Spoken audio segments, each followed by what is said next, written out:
presents our presenter for today's Savvy Self-Care for Nurses. She is an RN and licensed mental health counselor. She holds degrees in music therapy, counseling, and nursing.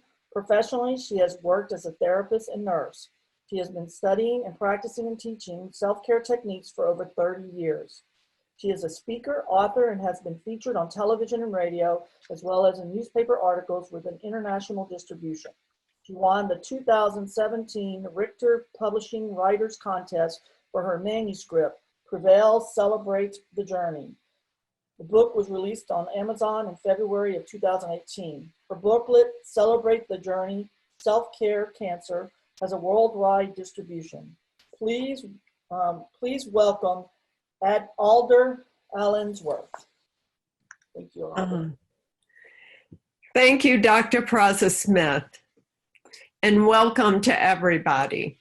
Can you all hear me okay? We can. Great, thank you. I started my career as a music therapist, and then in 1990, I was diagnosed with a rare cancer. And all the research that I had been exposed to, all the techniques, I pulled out all the stops to stack the deck in my favor, and I started to learn a lot about self-care. And I want to share what I have learned with you all today. If there are some techniques here that make you uncomfortable, don't do them. This is about self-care. And if you're really going through a tough time and coping with some really heavy traumas in your life, please seek professional assistance. So let's get started. Next slide. I want to talk about Dr. John Diamond, MD. He was very curious about ancient practices and the thymus gland in particular. Thymus gland, as you all know, resides right here underneath your breastbone. And he created something called the Thymus Thump. And let's go to the next slide. I would like to have everybody start, whoever's comfortable, doing the Thymus Thump this morning. It stimulates your life energies, it boosts your immune system, and it can increase your strength and vitality. And before we start, he was very interested. Apparently, some of his colleagues were open heart surgeons. And when they would go routinely doing a surgery, they would remove the thymus gland because as we get older, it shrinks and shrivels up. So they figured it's not doing anything. So he would take it out. He said to his colleagues, I wonder what would happen if you left it in.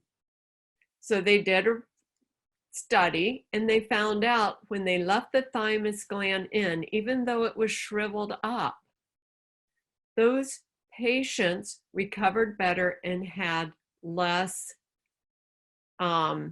infections and more vitality. And so they started leaving the thymus gland back in.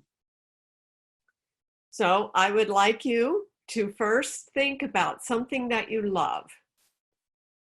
Picture it could be someone you love, a pet, a child, a grandchild, or a situation that you love, a special sunset, a special place.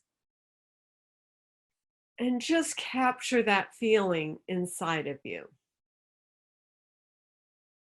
You may feel a smile come across your face, your shoulders relax, and just feel a peacefulness invade your body. And while you're thinking about what you love, start tapping in the center of your chest.